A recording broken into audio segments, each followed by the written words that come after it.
I really like this layout that I picked, mostly because I was able to fit everything comfortably that you would want in a house. It took me about 9 months to build. I wasn't building every day. I'm really excited about this kitchen. This is a huge upgrade. I'm not a fan of the cooler style fridges. I live that life. I know what it's like. I know you can save space and Tetris everything in there. I don't like it. I'm not about it. One of the challenges with the bus was buses tend to have all this wiring. I don't exactly know what all this does. Over here I also have these magnetic knives, and you don't have to worry, they've never fallen off, they never will. Fingers crossed. Will you join me? Will you roll? Make this house our tiny home.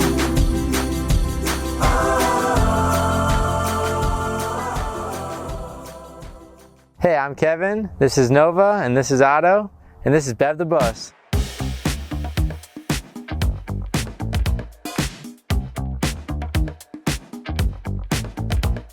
My first endeavor into van life was back in 2017. I was climbing at a climbing gym and I met a guy that was living out of a van. After we got done climbing, he showed me his rig and was telling me all the perks of living on the road and just saving a bunch of money. Eventually I ended up finding a ProMaster, and when I started looking at the cost for a rent in San Diego where I was living versus the car payment to have a brand new ProMaster, I started thinking that that was going to be the most sense for me. After a while I started realizing that my passion was gearing into music, and it was hard to find a balance of music on the road and traveling. And so I decided to settle back into San Diego, ended up selling that ProMaster, and I ended up buying a house, fortunately, in San Diego and building a studio. After a couple years of being in a house, I did still miss the nomadic life, and I started looking around at different builds again. I kept coming around to these mini school buses and how affordable they were, and I ended up finding this one on Craigslist. Having this bus, it allows me to have my music community in San Diego, as well as I'm able to rent this out as supplemental income. And that's something that's allowed me to have some flexibility to take trips when I want, and it's not as painful on my wallet. It allows people to get out and see the road and kind of try out this lifestyle.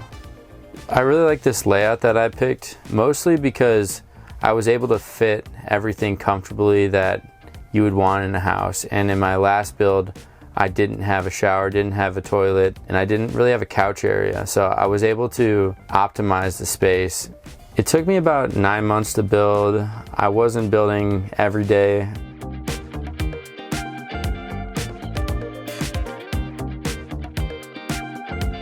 The cost for the bus was $15,000, and with the total for labor and materials, it was $130,000. Welcome to the outside of Bev. This is a 2011 Chevy Express. It's a 5-window. The length of it with the ladder is 22.5 feet. It's about 8 foot wide and 10.5 foot tall. When I bought the bus, it was painted white, but I wanted to do this rhino liner type. It holds up really well against scratches, and I took it down to Mexico and had somebody paint it for me. Some of the mods I did on the outside was adding this big roof rack. I think it's about 20 foot by 8 feet, and that was done by a custom fabricator. The roof is arched. Most of the companies I was looking at didn't offer anything. It took me a few months just to find someone that was open to building and customizing this for me. With the rack installed and a ladder and the powder coating, it was $6,500. This is a 6-liter Chevy engine, and it runs off gas, which I thought was pretty interesting when I was looking into these. I thought all the buses ran off diesel. I reached out to my dad, who has a lot of mechanic friends, and they said that these 6-liter engines are some of the best engines out there, so I was really comfortable about getting this. This bus I bought with 100,000 miles, so I knew that if I did some preventative maintenance on it, I could have this for a long time. The gas mileage that I get with this is unfortunately around 9 or 10 miles per gallon. Coming around to the side of the rig, one thing I wanted to mention was the ground clearance. This is probably my weakest point on the bus when it comes to off-roading, And so at some point I might get like a leveling kit to bring up the front of the bus. The back definitely is raised up a little bit more. I don't have too many issues with the all-terrains off-roading. I can't do anything too much on four-wheel drive, but I'm able to get around and I'm pretty experienced as an off-road driver. So looking at the awning, I decided to go with this automatic awning through Rec Pro. You know, if it takes more than 5 minutes to set up, I knew I wasn't going to use it. And I knew from spending so much time in Baja that I wanted to have an awning that was fixed to the bus. This has been really nice for me. The arms actually attach down here and up here, and this allows it to be able to stay sturdy even in high winds.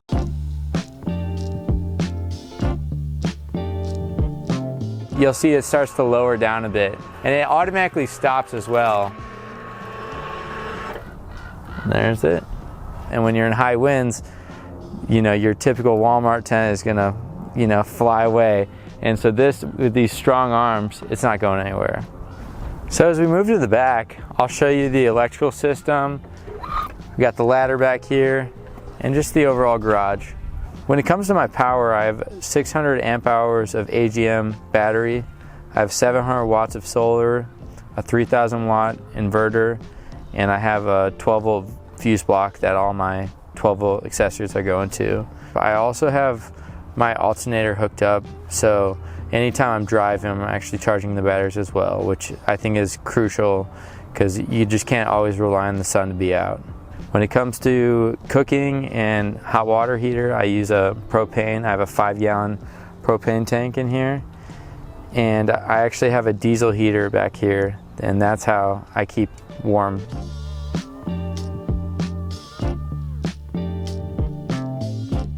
All right, so now this is the top side of Bev. As you can see, this is a pretty massive deck. This is the entire length and width of the top of the bus. And up here I have 4 170 watt solar panels from Renogy. I have 2 max air fans.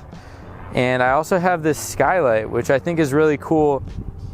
One of the unique features of having a roof deck is it just opens up your floor plan and gives you a whole nother space to host people.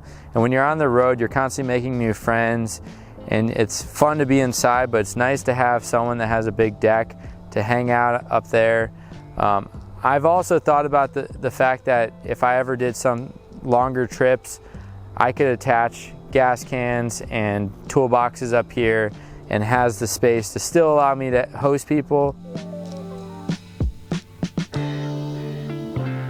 On this side of the bus, I wanted to show you my hot water heater. I like this kind of setup because it's an on-demand hot water heater, and it's a little nerve-wracking cutting this out, but I got this mount from skoolie.com, and this allowed me to rivet this in, and it was pretty easy to do.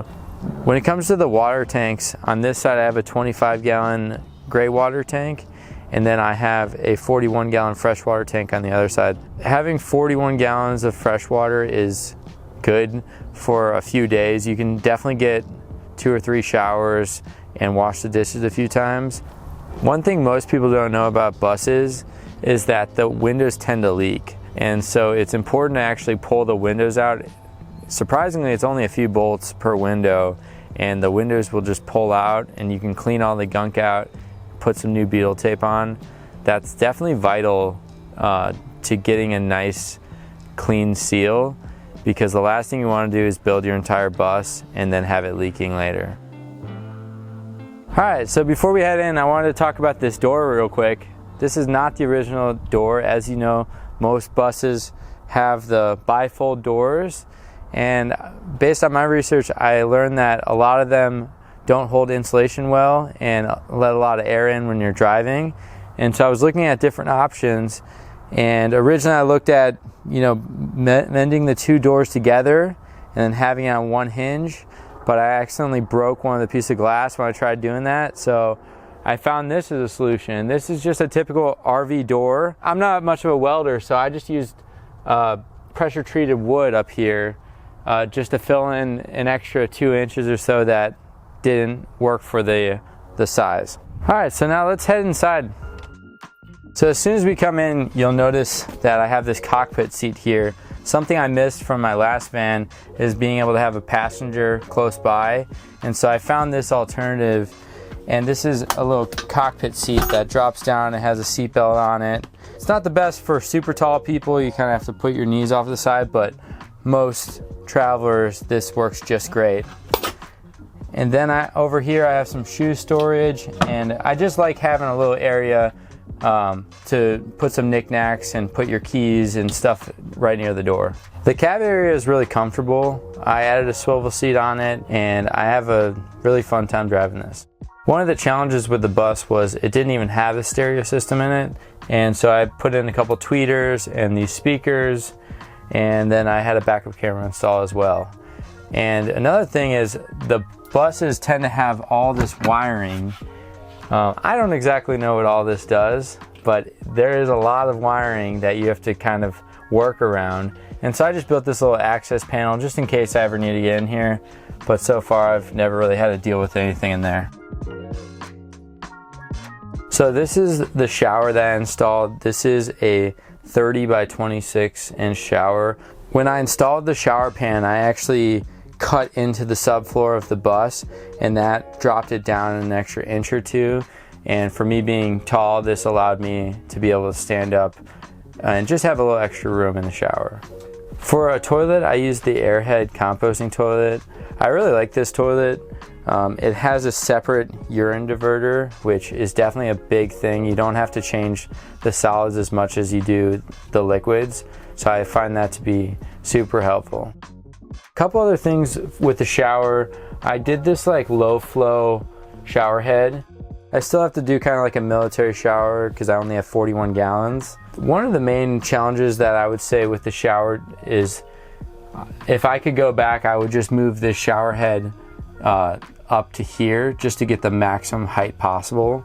And the only other thing I could have done is do a roof raise, and at that point I just wasn't in the market to do a roof raise.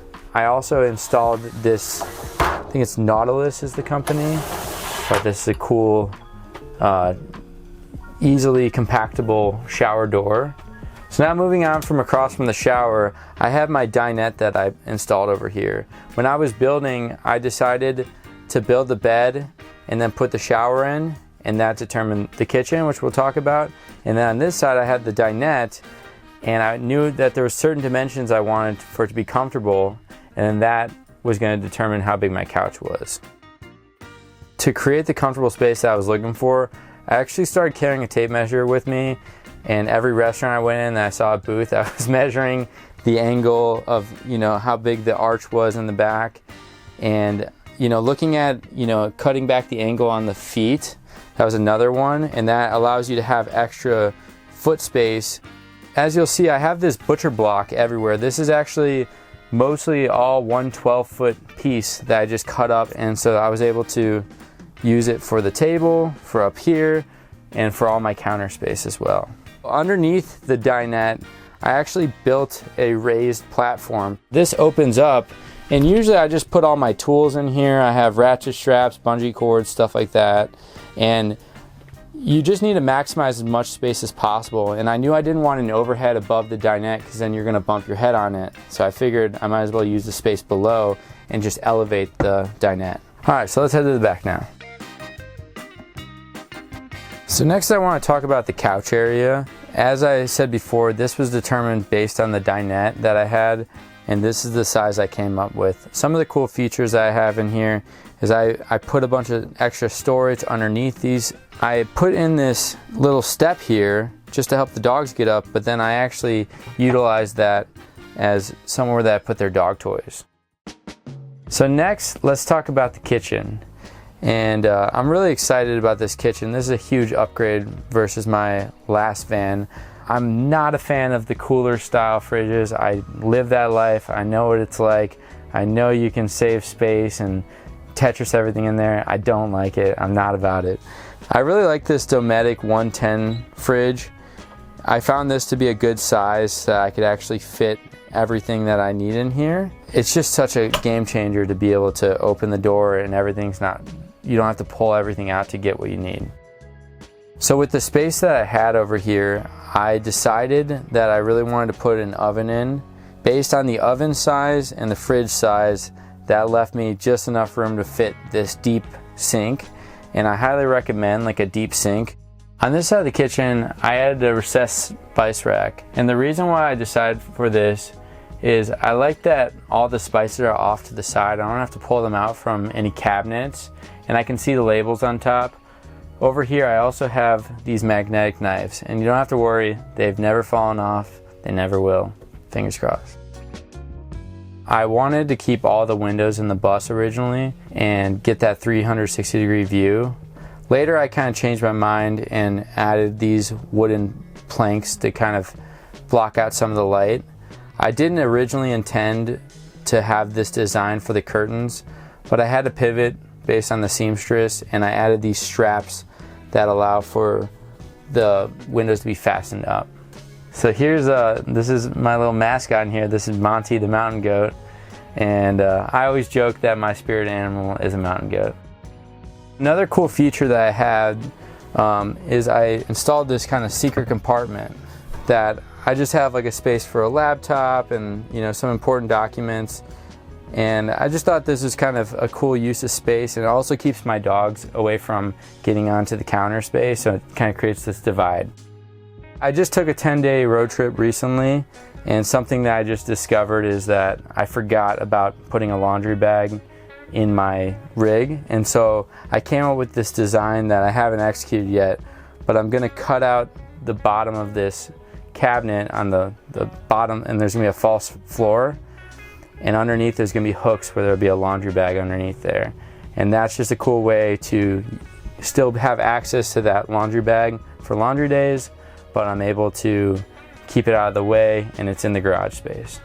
So next I want to talk about the ceiling, and this is probably something I get complimented on the most.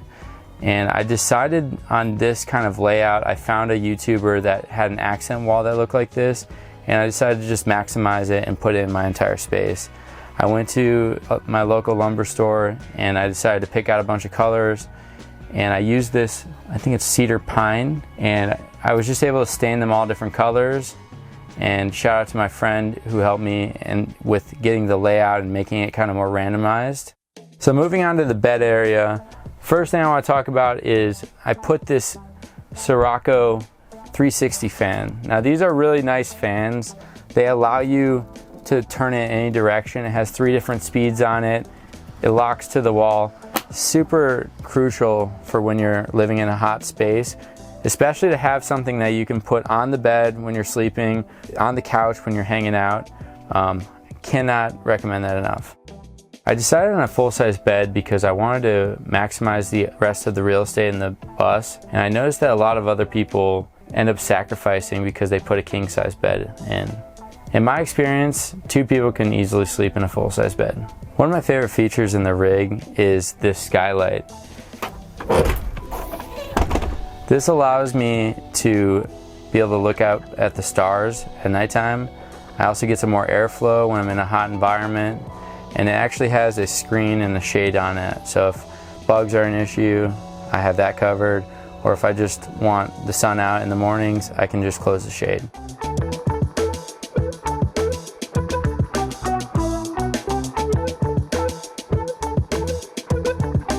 Thanks for watching this week's episode. I hope you guys enjoyed it. Please make sure to like, share, and subscribe, and I will see you soon with another unique home tour.